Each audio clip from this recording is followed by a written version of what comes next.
Welkom by die Ligpunt Kerk podcast. As Ligpunt Gemeente is dit ons begeerte om God te verheerlik deur disippels te wees wat disippels maak en 'n kerk te wees wat kerke plant. Geniet hierdie week se preek.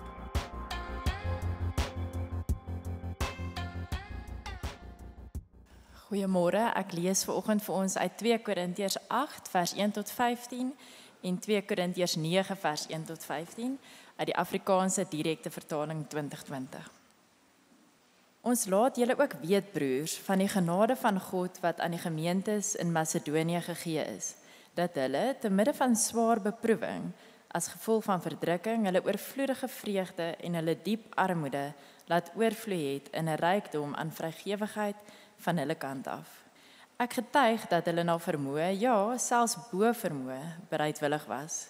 Hulle het pleitend by ons aangedring om deel te kan hê aan die genadewerk van hulpverlening aan die heiliges. Dit was nie slegs soos ons gehoop het nie. Trouwens, hulle het hulle self eers aan die Here gegee en toe, deur die wil van God, ook aan ons. Gevolglik het ons Titus sterk aangemoedig om, soos wat hy hierdie genadewerk reeds begin het, dit ook net so by julle te voltooi. Soos julle nou van alles oorvloed het, geloof en welsprekendheid en kennis en alle ywer en die liefde wat deur ons toedoen onder julle is, sorg dat julle ook in hierdie genadewerk oorvloedig is. Ek sê dit nie as 'n opdrag nie, maar om aan die hand van ander se ywer die egtheid van julle liefde te toets. Want julle ken die genade van ons Here Jesus Christus, dat hy wat ryk was, ter wille van julle arm geword het, sodat julle deur sy armoede ryk kan word. En ek gee my mening hieroor, want dit strek tot julle voordeel, julle wat reeds 'n jaar gelede begin het om dit nie net te doen nie, maar dit ook te wil doen.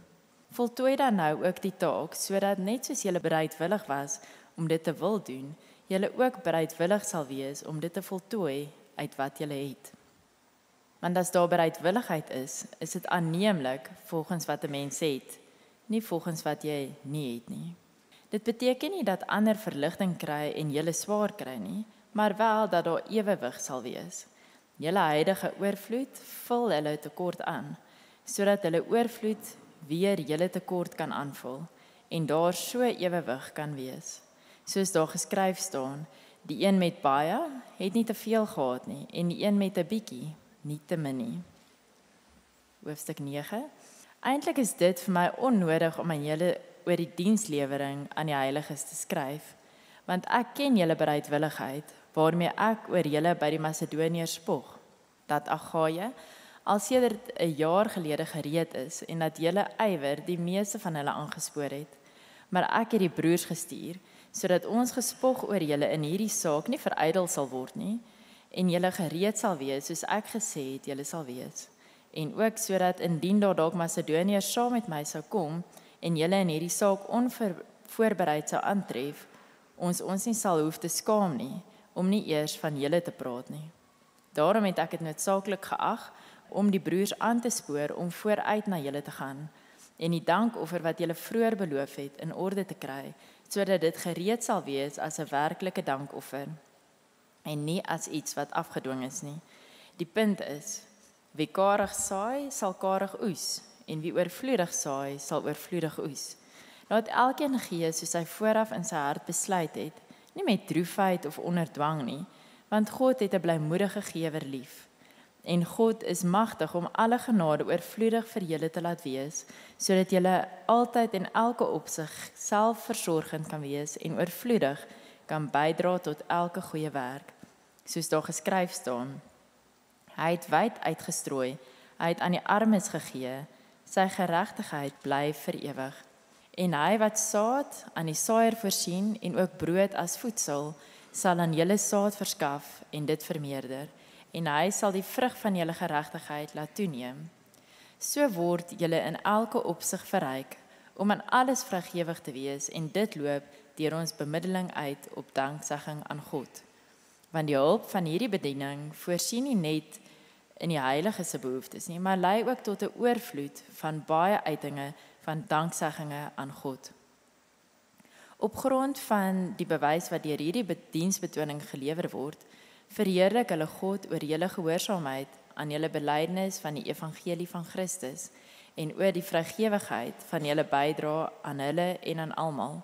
Terselfdertyd verlang hulle in hulle gebede vir julle, vuriglik na julle, weens die oortreffende genade wat God aan julle bewys het, aan God die dank vir sy onbeskryflike gawe. Vriende, ek wil dalk net sê, as jy vandag vir die eerste keer hier by ons is, dink ek is dit 'n uitstekende Sondag vir jou, wat die eerste keer hier is by ons. Dit is Dankoffer Sondag, en jy mag al klaar toe jy dit dalk gehoor het, so 'n bietjie jou oë gerol het. Die Here wil jou hier hê, want dit is die eerste keer in 13 jaar, vandat hierdie gemeente bestaan, wat ons 'n Dankoffer Sondag het. Vandag is egter meer van 'n in-house gesprek met die wat Ligpunt hulle geestelike tuiste noem. Maar as jy vandag vir die eerste keer hier is en jy's 'n Christen, dink ek sal hierdie vir jou van waarde wees, want wat ons oorgesels gaan hopelik 'n Bybelse perspektief vir ons gee. Hoekom dit belangrik vir ons volgens die Bybel om in die konteks van die plaaslike kerk finansiëel vrygewig te wees. En ons begeerte hier by Ligpunt is juis om seker te maak dat wat ons doen is wat die Bybel ons tot roep. En so dit gaan 'n goeie inkyk vir jou wees as jy dalk vandag die eerste keer hier is, en as jy vandag hierso sit vir die eerste keer en jy's nie 'n Christen nie, dink ek gaan vandag vir jou ook baie belangrik wees, want dit gaan vandag vir elkeen van ons help om klein bietjie ons idee van wat beteken dit om 'n disipel van Jesus te wees. Wel, vandag se gedeelte sal jou ook help as 'n nie-Christen om beter en nugtere verstaan te hê van dit wat Jesus ons tot roep wanneer ons disipels van hom word. So dis 'n goeie Sondag vir almal van ons en natuurlik so ook vir ons wat locals is hier by Ligpunt. Kom ek bid vir ons weer, kom ons vra dat God by wyse van sy woord met elkeen van ons individueel en met ons gesamentlik as gemeente nou sal praat. Vader, ons kom na U toe, want U het ons geroep om saam te kom. As die mense en self party van ons het U in die soewereiniteit ons geroep om vandag hier te wees, om met U te kom ontmoet. U is 'n God wat praat, U het gepraat in hierdie wêreld so tot stand gebring en U praat vandag deur die woord by wyse van U selfde Gees wat ook teenwoordig was by die skepping van hierdie wêreld, praat U vandag om 'n herskeppingswerk in hierdie wêreld te doen en 'n herskeppingswerk in ons lewens toenemend te doen. En so God sal U praat met almal van ons nou, kom ontmoet met ons. Here, kom gee vir ons nugterheid, kom spoor ons aan, kom maak ons mense wat daadwerklik disipels van U seun koning Jesus is. Ons bid dit in sy naam. Amen. Nou vriende, ek het nou reeds so klein bietjie daarna verwys, maar as jy al meer as een Sondag hier by Ligpunt was in die verlede, sal jy al opgemerk het dat ons nie by Ligpunt kollekte opneem nie. Ek sê dit maar vir jou, as jy vandag eerste keer is, ons neem nie by Ligpunt kollekte op nie. In 13 jaar het ons nog nooit nie en ons gaan ook nooit nie. Okay, dit gaan nie verander nie. Daar's baie kere wat mense na diens na my of na een van die ouderlinge toe kom en vra maar hoekom is dit nie? Hoekom neem ons die kollekte op nie? Ek gaan nou vir jou die antwoord gee wat min of meer altyd gegee word. In daardie gesprekke sal ek vir ouens sê maar daar's eintlik verskeie redes hoekom ons nie kollekte opneem by Ligpunt nie. Aan die een kant is dit net prakties gesproke. Ons lewe in 'n wêreld waar tegnologie dit nou vir ons makliker maak dat daar's net veiliger en makliker maniere vir mense om finansiëel betrokke te wees by hulle plaaslike kerk en dis net op 'n praktiese rede een van die redes. 'n Bietjie meer ernstig is dit, sou ek sê is daar 'n kontekstuele rede. En dit is veral in 'n plek soos Suid-Afrika, veral dink ek in 'n Afrikaner kultuur. Kom ons wees eerlik, is ons al so moeg vir dominees en vir pastore wat elke liewe week vir ons vir geld vra. Ek onthou dit het my totaal en al gefrustreer en so toe ons Ligpunt geplant het gesê ons gaan dit nie doen nie. Okay? Daar's nog dink ek 'n dieper rede hoekom ons nie kollekte opneem nie en dis niemand se skuld nie. Ek dink dit is weer eens amper 'n tradisie konteks soos in die Afrikaner konteks, iets wat net per ongeluk baie kere gebeur en dit is waar die hele idee van 'n dankoffer en by the way dit is in ons teksgedeelte vandag. So die probleem is nie die woord dankoffer nie. Dis 'n Bybelse Nuwe Testament woord. Maar in 'n plek waar ons week in en week uit half in daai tradisie is wat 'n dankoffer baie kere doen is hy glip baie vinnig in 'n semi-skuldoffer in. Ek weet nie of jy dit ervaar het al nie. Ek het dit baie kere ervaar. En my geldjie in die boksie of in die sak hier raak, niemand sê dit nie, maar in my kop of in ons koppe raak dit later so 'n bietjie van 'n skuldoffer. Is my manier om net half in God se goeie boekies te kom of te probeer in sy goeie boekies bly. En dit het baie keer daardie gevaar. En vir al daai bogenoemde redes, vriende, het ons net in die begin besluit, weet jy wat? Dis nie verkeerd as ander kerke dit doen nie, maar ons gaan by Ligpunt nie op daai paadjie afstap nie. Ons gaan nie kollekte opneem nie. Maar weet julle wat, Ligpunt? Soos wat ons besluit het om op daai paadjie af te stap, beteken dit nie dat hierdie paadjie waar ons op is, kom nie met ander slaggate nie. Daar's geen paadjies in hierdie lewe wat nie met gevare of met risiko's kom nie. En ek dink seker die primêre risiko vir 'n kerk soos Ligpunt wat nie kollekte opneem nie. Ek dink 'n potensiële slaggat vir ons is die gevaar dat ons as 'n gemeente nie genoeg praat oor ons verantwoordelikheid om finansiëel in ons plaaslike kerk betrokke te wees nie. Ons praat nie genoeg daaraan nie. Ons word nie genoeg herinner daaraan dat God ons as Christene roep om in die konteks van die plaaslike kerk finansiëel vrygewig te wees nie. Ek dink nie, ek het probeer sit en terugdink. Ons spreek baie kere oor geld by Ligpunt as dit in 'n teks is en ons waarsku mekaar baie kere oor die gevaar van afgoderry en geld wat 'n goeie afgod kan wees. Maar ons praat nie genoeg oor op 'n positiewe manier die feit dat God ons roep om finansiëel vrygewig in die konteks van ons plaaslike kerk te wees nie. Die gevaar, vriende, vir ons hier by Ligpunt veral is dat ons kan dink dat dankoffers is 'n opsionele ekstra tot die Christelike geloof. Dit is iets vir sekere gelowiges of dalk vir my, maar net op sekere tye wanneer dit 'n goeie maand of 'n goeie jaar was. Die gevaar vir ons is dat ons nie dankoffers beskou as 'n nodige vergestalting van ons aanbidding van God nie. En vir daai rede dan hoekom ons besluit het om hierdie jaar Dankoffer Sondag te vier.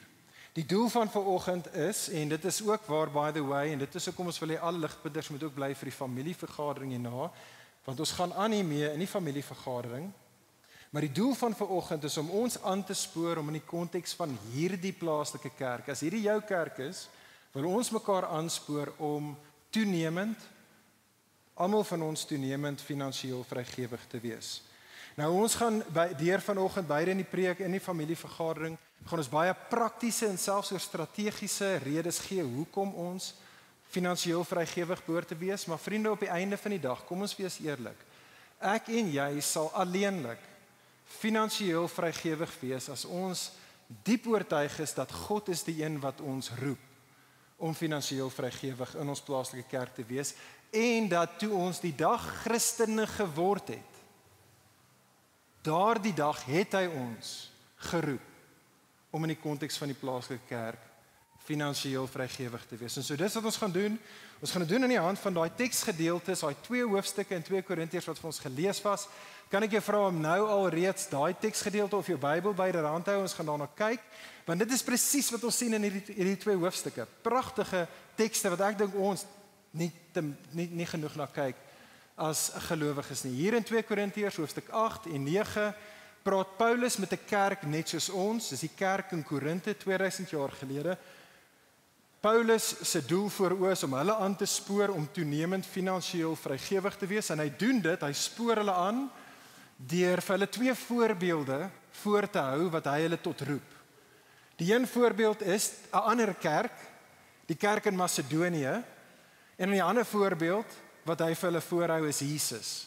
En daai 2 voorbeelde raak as dit ware die inspirasie vir hulle om dan ook finansiëel vrygewig te wees of om vrygewig te wees in die konteks van hulle plaaslike kerk. So ek wil eens met daarna kyk in die hand van 2 opskrifte wat op die skerm sal wees en die eerste een is dit, ek wil hê ons moet in daai 2 hoofstukke sien, vriende, die kenmerke van gelowiges se finansiële vrygewigheid. Sien raak saam met my die kenmerke van gelowiges se finansiële vrygewigheid. So op die blaadjie of in jou Bybel, en daai is ten minste in die 2020 vertaling, al 2 verwys na insameling.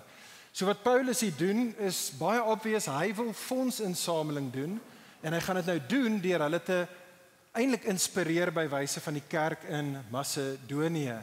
En hy gaan hier deur te wys hoe finansiëel vrygewig die kerk in Macedonië is, sien ons hier hierdie 4 kenmerke van finansiële vrygewigheid vir gelowiges. Die eerste kenmerk is dit.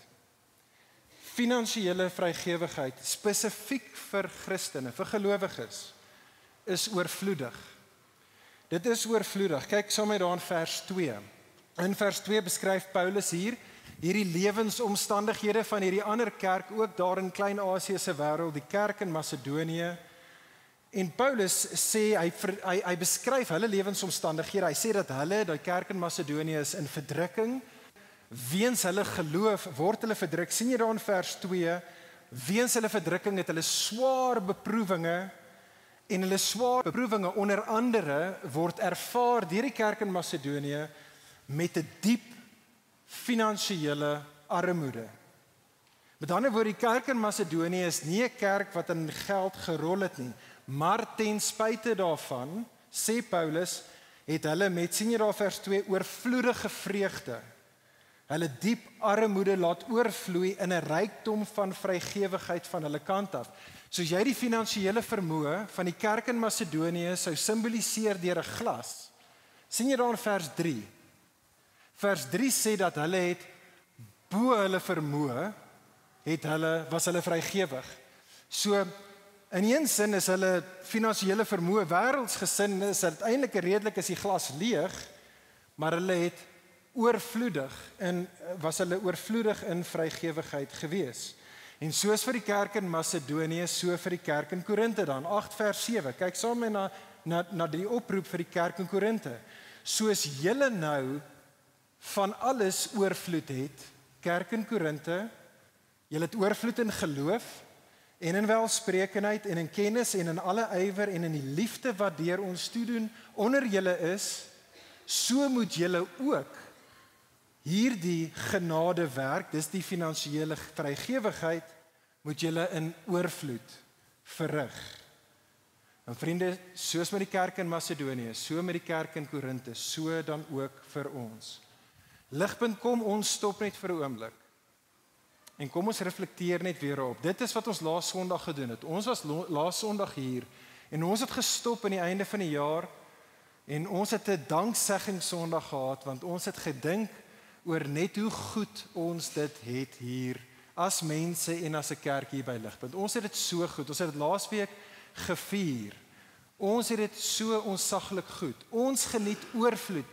Almal van ons in hierdie kerk geniet oorvloed in geloof, 8 vers 7. Ons geniet oorvloed in welsprekendheid. Ons geniet oorvloed in kennis en in alle ywer en in liefde. En in liefde vir mekaar. Ons het dit so goed hier by Ligpunt.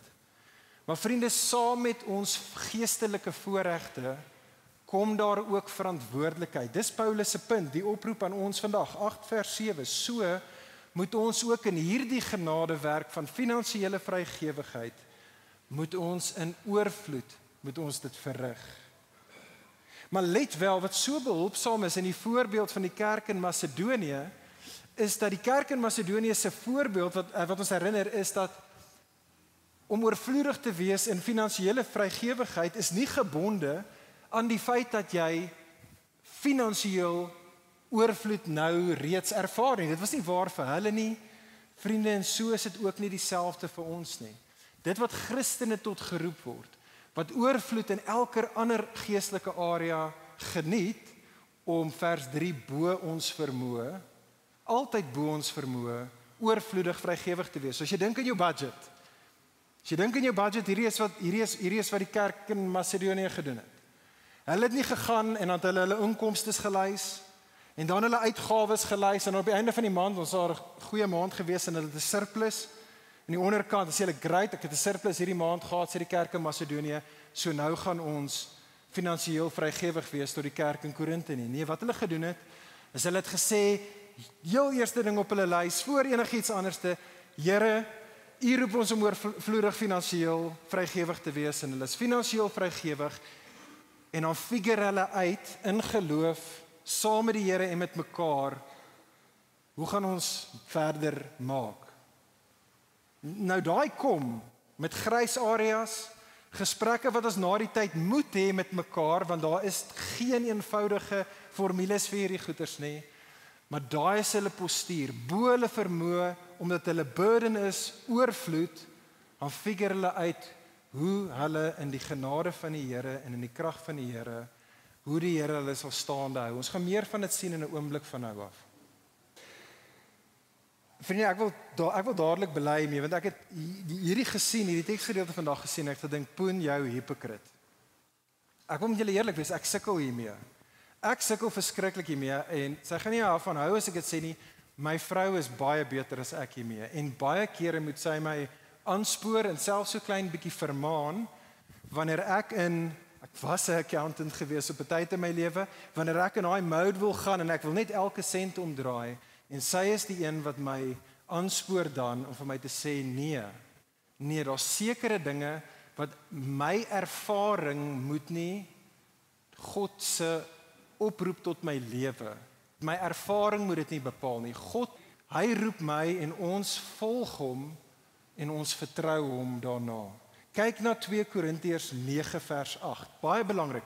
Hierdie is so behulpsame vers vir ongelowige knypie harte soos myne. 2 Korintiërs 9 vers 8. En God is magtig om alle genade oorvloedig vir julle te laat wees, sodat julle altyd in elke opsig selfversorgend kan wees en oorvloedig kan bydra tot elke goeie werk. Daai ultimately is wat my hart moet hoor. Vriende, ek dink jou hart moet dit ook hoor. Ons moet hoor, die God aan wie ek my lewe toevertrou, die God wat op soveel kere sy magtige hand in my lewe en in hierdie wêreld en veral in Jesus gewys het. Daai God wat magtig is, sê, hy roep my tot vrygewigheid en oorvloedig so, en hy gaan my dalk nie ryk maak nie, maar hy sal aan my daaglikse brood voorsien, dat ek kan selfversorgend wees. Gaan dalk nie al die toys kan hê wat ek wil hê nie, maar hy sal aan my daaglikse brood voorsien, en die Here roep ons tot dit. Vriende, hier is die tweede kenmerk. Die tweede kenmerk van finansiële vrygewigheid in hierdie gedeelte is dat finansiële vrygewigheid is tweedens opofferend. Nou weer eens, kyk weer daar na die voorbeeld van die kerk in Macedonië vers 2.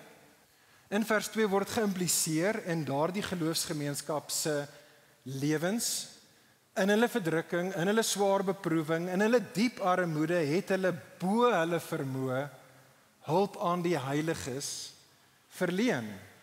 Met ander woorde, net soos ek en jy, hulle was regte egte mense, met dieselfde struggles wat ek en jy het, en ook dieselfde geloofstruggles. En daar was 'n daadwerklike kruis wat die Macedoniërs opgetel het. En soos die kerk in Macedonië, so ook dan die kerk in Korinte. Kyk saam met my in die teksgedeelte. Jammer, ons spring nogals rond, want dit is 'n bietjie meer 'n tematiese preek vandag, maar kyk saam met my na 9 vers 2 en in 9 vers 12. Die finansiële vrygewigheid wat die kerk in Korinte tot geroep word, 2 keer in vers 2 en in vers 12 word genoem dienslewering. Het jy dit opgetel? Dis dienslewering aan die heiliges, vers 2 en bediening, selfe woord in die oorspronklike taal in vers 12. Daai woordjie is by the way dieselfde woord as waar die woord diakens vandaan kom, diakonos, wat beteken om diensknegte te wees.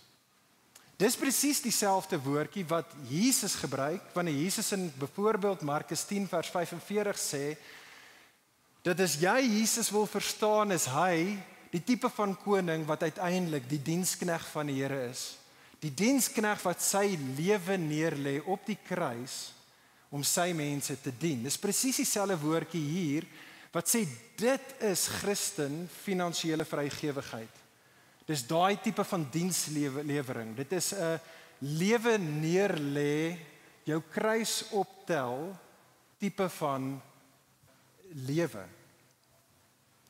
Die punt is, vriende, ons as Christene, of jy nou reeds deel is van hierdie kerk of dalk by 'n ander kerk is en jy kuier net vandag by ons, maar as jy 'n Christen is, ons finansiële vrygewigheid, indien dit Christen finansiële vrygewigheid gaan wees, per definisie gaan opofferend wees. Dit gaan opofferend wees. As dit nie opofferend is nie, dan is dit vrygewigheid, maar is nog nie Christen vrygewigheid nie. vers 13 tot 15 van hoofstuk 8, jy kan gou daar kyk, maak die punt, is dat die doel daarvan is nie dat ons moet almal net suffer nie. Paulus sê dit baie duidelik, hy sê die doel hiervan is nie dat julle moet swaar kry en God wil net hê al sy mense moet net swaar kry. Dis nie die rede hoekom hy ons roep tot opofferende vrygewigheid nie. Die rede is, sê vers 13 tot 15 daar, is die idee van ewewig. Okay, nou, langer gesprek, hierdie is nie kommunisme nie, maar wat die gedeelte kommunikeer is, dit sê, is amper soos 'n wiskundesom. Sê ons, as Christen, is amper soos 'n vergelyking, ewewig beteken daar moet 'n is gelyk aan wees. Die van ons broers en susters, soos wat ons vanoggend gehoor het, wat in massiewe tekort en nood is, die van ons wat oorvloed het 'n verantwoordelikheid om die wat in nood is te help. Vriende, hoe die som werk, sodra jy in hierdie kant van die lyn, daai wat tekort het, oorstuur daai kant van die is gelyk aan, per definisie gaan dit jou kos. Dit gaan ons kos, dit gaan opofferend wees. Jesus het vir elkeen van ons toe hy ons geroep het, Lukas 14 gesê, as jy my disipel wil wees, moet jy jou kruis optel. Die kruis is die plek waar die eie ek gaan sterf.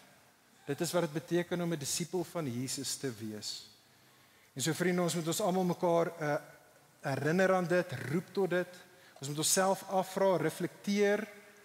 Ons as 'n gesin, reflekteer ons finansiële vrygewigheid tot die konteks van die plaaslike kerk en God se koninkryk. Is dit 'n kruis wat ek optel? Is ek besig om te sterf tot dit wat die eie ek eintlik begeer en graag wil hê? Maar dan moet ons net die volgende kenmerk kyk. Jy moet die volgende kenmerk dan sê, finansiële vrygewigheid, vriende, is blymoedig. Sien daarso in vers 2, weer in vers 2, dat die kerk in Macedonië het met oorvloedige vreugde. Vers 3 praat van hulle het bereidwilligheid gehad, soos wat hulle gegee het. Vers 4, ek love vers 4. Die kerk in Macedonië het pleitend aangedring om deel te kan hê aan die genadewerk van hulpverlening aan die heiliges. En soos vir hulle, so vir die kerk in Korinte. In 8 vers 11 tot 12 sê iets wat ek dink redelik skokkend is. 2 Korintiërs 8, 11 en 12 sê, vir die kerk in Korinte se vrygewigheid om aanneemlik te wees. Met ander woorde, vir God om gelukkig te wees met die kerk in Korinte se finansiële vrygewigheid, moet dit vanuit 'n gesindheid van bereidwilligheid kom, en die Engels sê daar gretigheid, desire. Dit moet kom met die regte gesindheid. Hoekom? Wel, is belangrik, ons moet dit vir mekaar sê. Die rede is, vriende, want God het nie ons geld nodig nie. God kort nie ons offers nie. Psalm 50 vers 10, all the cattle on 1,000 hills belongs to him, al die vee op 1,000 heuwels behoort aan God. So ek en jy het nie nodig, God kort nie jou en my geld, of wat ook al ons offers mag wees nie.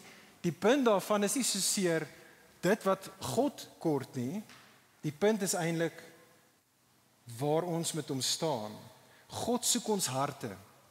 Ons almal het hierdie al gesien, as jy al kinders gesien het, jy dit gesien. Imagine, jy het 'n toddler seentjie en jy gee vir jou toddler seentjie 'n pakkie Smarties.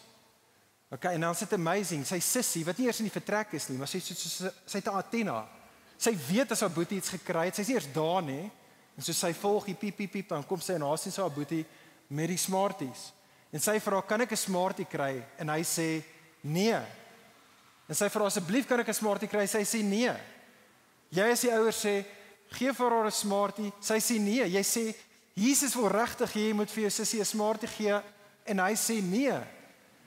En jy besluit dan om Bybels hande op jou seun te wil hê, sodat hy sal 'n Smartie gee. Uiteindelik gaan hy en met lang trane en voete wat stamp en met 'n dik lip gee vir sy suster 'n Smartie. Is jy as die ouer happy? Nee. Jy is nie, want die punt van die gee, die aanneemlikheid van die gee, lê nie in die daad nie. Dit lê in die gesindheid. Dit is die gesindheid wat jy soek. En vriende, weer eens hier, ek moet bieg. Ek sukkel hiermee. Ek sukkel om die regte gesindheid te hê. En ek dink baie van ons doen. Ek ten minste, maar ek dink 'n paar van ons is, baie Christene is pluggies. En so ons as pluggies, ek as pluggie, ek doen baie keer die regte ding want ek weet God vereis dit van my. Ek doen dit want ek weet dit sal goed wees vir iemand anderste. Maar my houding stink so 'n bietjie in die midde van dit alles. En ek dink so is ons baie kere. En ek dink vriende die rede hoekom ons so is en hoekom ons sukkel om met blymoedigheid te gee is want net soos hy toddler dink ek en jy die smarties wat God vir ons gegee het behoort aan ons. Ons dink ek baie kere dink maar dis myne. Hoekom moet ek van myne vir iemand anders te gee? Die punt is want dit was nooit myne nie. My hemelse Vader het vir my die smarties gegee, my finansiële vermoë vir hierdie doel en hierdie doel alleen dat ek vir my boeties en sissies sal smarties uitdeel. Dis sy begeerte. Kyk na 2 Korintiërs 9 vers 7. Is 'n opdrag. Hierdie is 'n opdrag, né? Laat elkeen gee soos hy vooraf in sy of haar hart besluit het. Nie met droefheid of onder dwang nie. Want God het 'n blymoedige gewer lief. Dit is hoekom 9 vers 5 'n dankoffer genoem word, want kyk saam met my na vers 11 en 12 van hoofstuk 9, want 'n dankoffer per definisie is danksegging aan God. Dis die doel. As dit nie uit my hart uit danksegging aan God is nie, dan is dit nie 'n dankoffer nie. Vriende, ons het vanoggend so lekker saam gesing. En so baie keer dan sê ons, dan weet ons met ons lewens, ek wil met my lewe die Here verheerlik. Ek wil hom prys, ek wil hom worship. Vriende, wat hierdie gedeelte vir ons vandag gaan herinner, is hoe ons finansiëel besig is om vrygewig te wees vir God se mense en vir die wêreld, is ons besig met danksegging aan God. Ons is besig om God te aanbid. En dan laaste kenmerk hier, finansiële vrygewigheid is volhardend.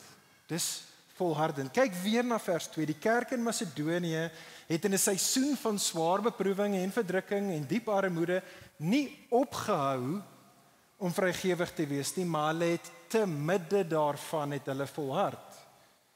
En so roep Paulus dan ook die kerk in Korinthe. Het jy dit gesien? 8 vers 11. Hy gaan hulle nou spesifiek roep om te volhard. Kyk na 8 vers 11. Paulus sê vir die kerk in Korinthe, voltooi. Voltooi dan nou ook hierdie taak, sodat net soos wat julle bereidwillig was in die verlede om dit te wil doen, julle ook bereidwillig sal wees om te voltooi uit wat julle het. Kyk asseblief gou weer na daai vers. Ek wil hê die laaste 1, 2, 3, 4, 5 woorde in vers 11 moet ons nie mis nie. Voltooi uit wat julle het, want ek dink daar lê die versoeking. Weereens, ek is besig om te dink wat maak dat ek sukkel om te volhard? As ek moet eerlik wees, wat my laat sukkel om te volhard in giving en finansiële vrygewigheid is die uit wat julle het gedeelte. Want hier is die probleem. Ek voel nooit asof dit wat ek het genoeg is nie. Nooit nie. Ons is nooit 'n punt waar my hart voel ek het nou genoeg nie. En weer eens dink ek dit is waar so van ons almal en dit is hier waar die beeld wat Paulus vir ons gee in Openbaring 9 vers 10 tot 11 dink ek so lewegewend vir my is, vir ons is. Kyk na die beeld in 2 Korintiërs 9 vers 10 tot 11. Paulus skets hierdie beeld. Try to imagine van 'n boer en daar's 'n saaiër en die saaiër word saad gegee met 'n taak om die saad te strooi om 'n oes teweeg te bring. Dis die prentjie, dis die taal van 2 Korintiërs 9 vers 10 tot 11. In daai beeld, in daai klein gelykenis is God die boer. Gelowiges is die saaiër, sê Paulus. Die saad is ons finansiële vermoë. Die opdrag is om vrygewig te gaan wees. Maar hier is die probleem in die storie is dat saaiers word saad gegee en die saaier moet ook eet. En die amazing ding van saad is jy kan brood bak daarmee. So, waarom moet ek maar 'n bietjie van die saad hou vir myself dat ek kan brood bak? Kyk wat is die belofte? Kyk wat is die belofte in 2 Korintiërs 9 vers 11. Hy wat saad aan die saaier voorsien het, God, wat saad aan die saaier voorsien het en ook brood as voedsel, sal aan julle saad verskaf en dit vermeerder en hy sal julle vrug van geregtigheid laat toeneem. Dis die beeld wat ek en wat ons voor oë moet hou. Vriende, ek en jy hoef nie die saad wat die boer vir ons gegee het om sy koninkryks oes te laat opkom. Ek en jy hoef nie daai saad te vat en dit te steel om brood te gaan bak nie. Hy sal die saad voorsien en hy sal vir jou en vir my ons daaglikse brood voorsien. Jesus sê dit ook vir ons op elders in die Nuwe Testament sê dit ons moet hom vat op sy woord. Dis wat dit beteken om te glo. God sal aan ons daaglikse brood voorsien, sodat ons die saad wat hy vir ons gegee het sal uitstrooi met die wonderlike belofte. En hier's waar die prosperity gospel dit verkeerd kry. Nie dat ek en jy nou 'n oes gaan kry nie. Dis baie duidelik van hierdie vers voor dit, vers 10 af, dat die oes is 'n ewige oes. Dit is in hiernamaals, sodat soos wat ons besig is om goed te wees, dat hierdie vrug van geregtigheid in hiernamaals sal opkom en ons daarin sal deel en sal geniet.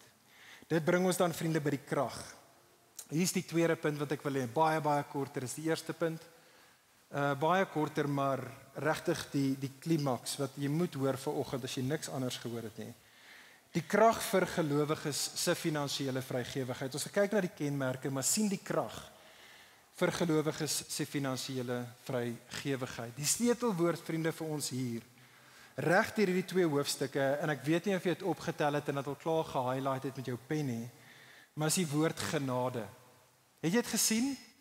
8 keer, ten minste 8 keer in die 2 hoofstukke, gebruik Paulus die woord genade hier. En sy argument is as volg. Die heel eerste versie, kyk na 8 vers 1. 8 vers 1 sê die genade van God was in die kerk in Macedonië gegee vir 'n rede sodat daardie genade vloei. Dit word genoem vers 4. Kan jy dit daar sien? Genade werk. Dit is 'n goeie definisie vir hoe ek en jy dink aan ons finansiële voorregte. Dis alles genade vanaf God af wat aan ons gegee word sodat die genade deur ons sal werk. Wanneer ek en jy gee, is ons besig met genade werk. En net so dan vir die kerk in Korinte. Kyk vers 6 en vers 7, selfe woord. Hulle giving word genoem genade werk, vers 6 en 7. Hoekom moet hulle gee? Hoekom moet die kerk in Korinte gee? Finansiëel vrygewig wees. Vers 9. Want julle ken die genade. Want julle ken die genade van ons Here Jesus Christus, dat hy wat ryk was, ter wille van julle arm geword het, sodat julle deur sy armoede ryk kan word. Vriende, kom ons almal van ons stop net vir 'n oomblik weer en hoor net weer, dit is die goeie nuus van Christendom. Hierdie is die evangelie. As jy so sit vandag en jy's nie 'n Christen nie en niks anders te voel vir jou asof dit van waarde was vanoggend nie. Hierdie is wat vir almal van ons skatbare waarde is. Die evangelie, die goeie nuus van Christendom, vriende, is dat Jesus is niemand anders as God self, God die Seun, wat onskatbaar ryk was en is en wat toe mens geword het en sy rykdomme agtergelaat het.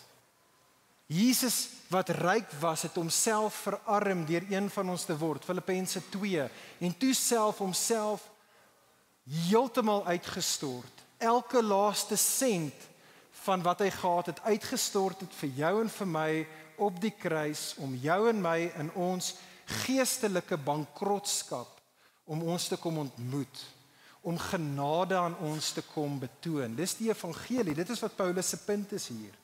Jesus het dit gedoen sodat ons wat nou genade ken, as jy na Jesus toe gekom het, beteken ek en jy is nou vriende waar dit regtig tel, op maniere wat gaan bly vir alle ewigheid. Dis elkeen van ons wat Jesus se genade ken, sy rykdom teenoor ons. Jy is skatryk.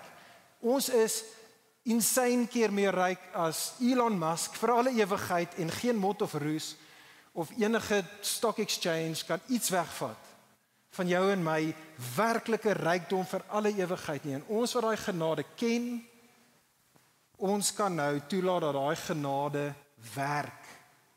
Deur ons werk, sodat ons nou oorvloedig, opofferend, blymoedig en volhardend vrygewig kan wees. Nou jy sit dalk hier, en soos wat ons bietjie wil saamgesels, 'n bietjie meer hier spesifiek met ons as 'n gemeente, mag jy dalk hierso sit, en jy mag sê, okay Poen, ek kan sien, hoekom ons finansiëel vrygewig moet wees, ek kan sien dat God roep ons, ek hoop jy kan sien, dat hierdie is wat God se woord ons tot roep as Christene. En jy sê, ek kan dit sien, ek verstaan, hoekom ek finansiëel vrygewig moet wees, maar Poen, hoekom nou? Hoekom praat julle nou hieroor na 13 jaar? Hoekom praat julle nou hieroor? En soos wat ek ons as 'n gemeente wil roep tot finansiële vrygewigheid, soos wat hierdie gedeelte vir ons wys, is daar twee redes hoe ek wil antwoord hoekom ons nou as gemeente hier praat. Eerstens is, gegee die tyd van die jaar waarin ons onsself bevind. Dis hoekom ons juis nou mekaar hieraan wil herinner en aanspoor. Jy sien, ons is aan die einde van 2023. Met ander woorde, 2024 vriende is net om die draai vanaf ons. En 2024 kom met 'n magdom van verantwoordelikhede vir ons as 'n kerk. En dit kom ook vir ons met 'n magdom geleenthede. En ek wil 4 van hulle vinnig vir ons noem. Die eerste een is op 'n personeelvlak. As jy laas week hier was dit so bemoedigend vir ons om te sien hoe almal van ons in hierdie kerk is besig om te dien. Ons is almal deel van die liggaam wat op verskillende maniere besig is om mekaar te bedien. Maar daar is in hierdie plaaslike kerk, soos in baie plaaslike kerke, soos ook in die Nuwe Testament, in daai plaaslike kerke, is daar in 'n kerk soos in Ligpunt, is daar sekere van ons wat die gawes het en wat ook die geleentheid gebied was deur ons om ons almal te help om hierdie gawes as gemeente ons almal te koördineer en te mobiliseer sodat ons almal saam kan bedien. En vir daai rede wil ek ten minste van die ouderlinge se kante af baie dankie sê, want ons het nie vir die personeel laasweek dankie gesê nie, maar vir die personeel dankie sê, en ek weet dat julle sal dieselfde sê, want ons as 'n gemeente is lief vir die personeel in die kerk.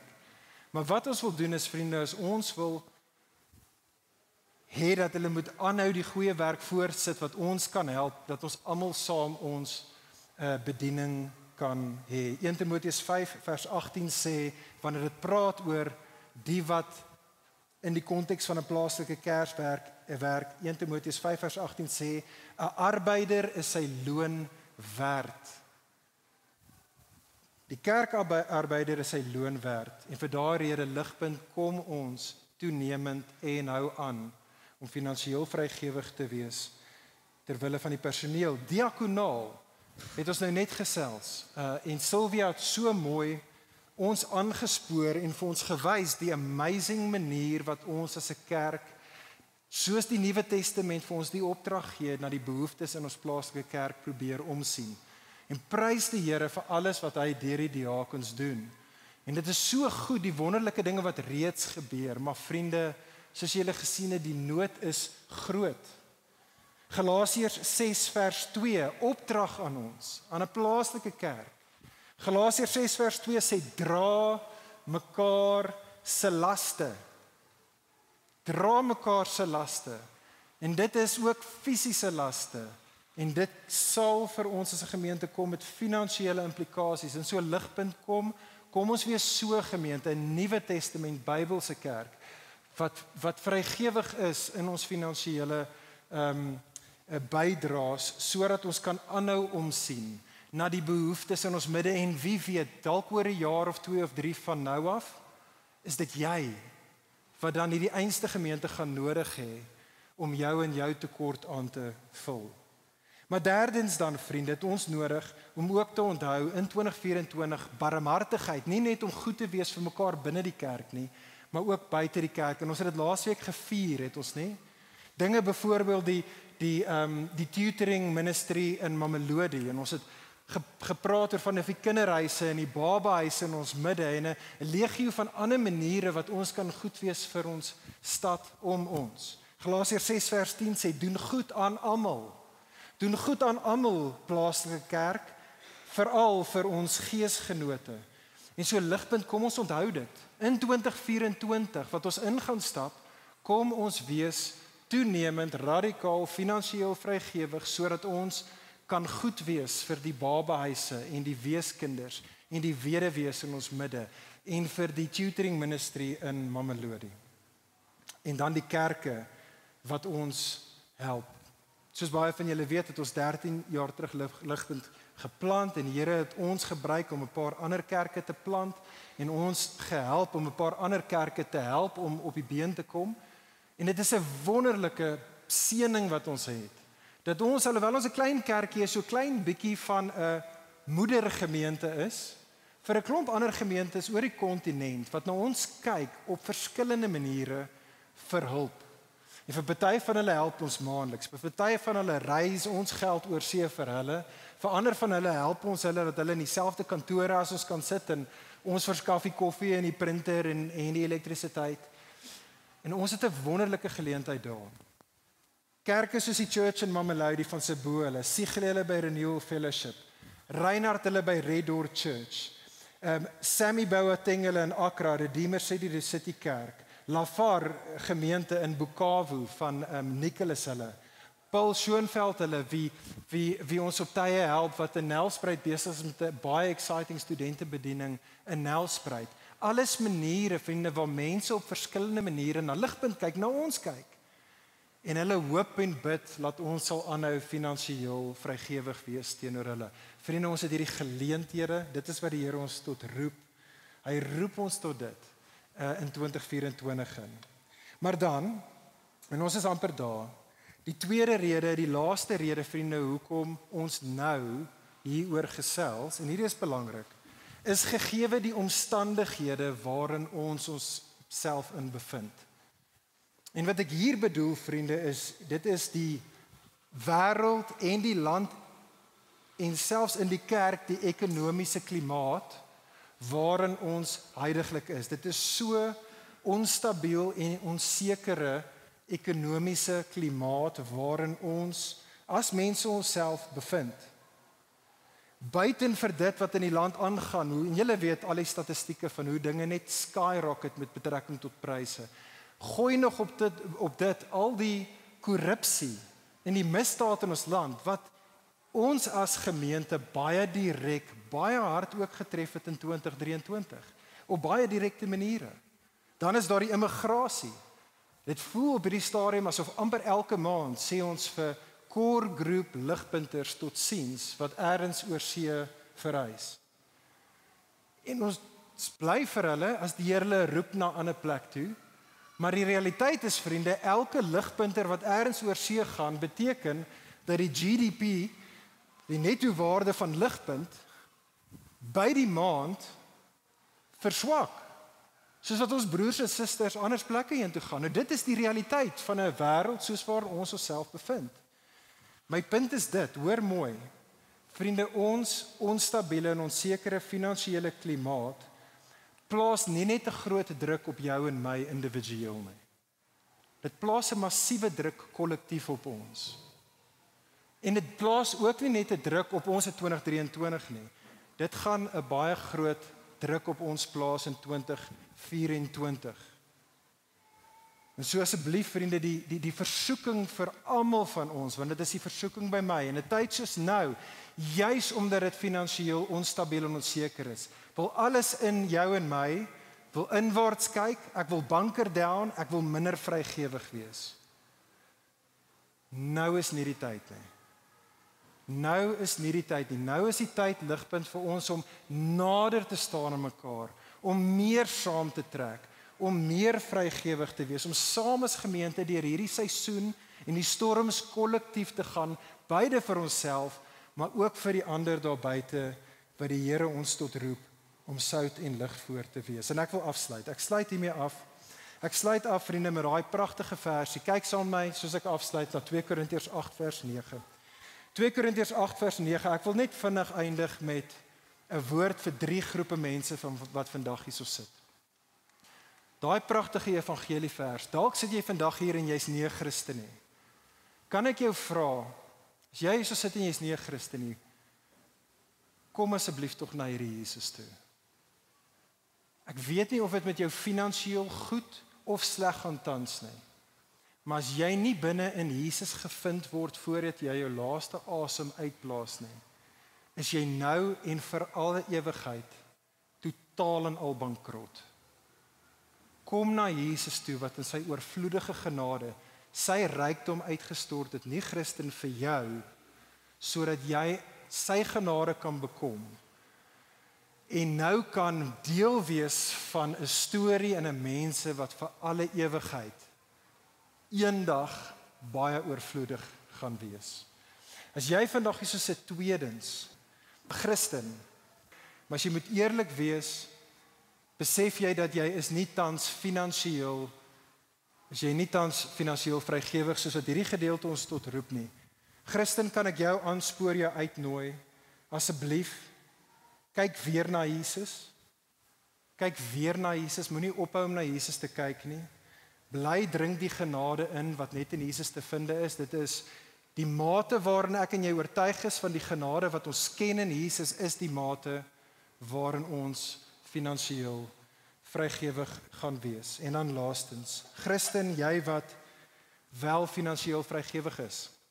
En daar is baie sulke lidmate hier by Ligpunt. Kan ek vir jou sê dankie dat jy finansiëel vrygewig is in hierdie gemeente? Kan ek jou vra asseblief om aan te hou? Ons weet nie wie jy is nie. Ons weet nie wie gee wat in Ligpunt nie. Ons weet nie wie jy is nie, maar die Here weet. En daar gaan 'n dag kom, saaier, wanneer jy gaan wakker word in die nuwe hemel en aarde en jy gaan die vrug van geregtigheid en die oes hierna geniet. Kom ons bid saam. Vader, ons loof en ons prys U dat U vir ons so goed is. Here, U wat U self vir ons uitgestort het. Ons wil ons lewens, wil ons reageer deur ons lewens te sê dat alles behoort aan U. Ons wil U aanbid deur heilige offers vir U te wees. In Jesus se naam bid ons dit. Bekragtig ons deur die Gees. Amen. Vir meer inligting oor Ligpunt Kerk, besoek gerus ons webwerf op www.ligpunt.com of kontak ons gerus by info@ligpunt.com.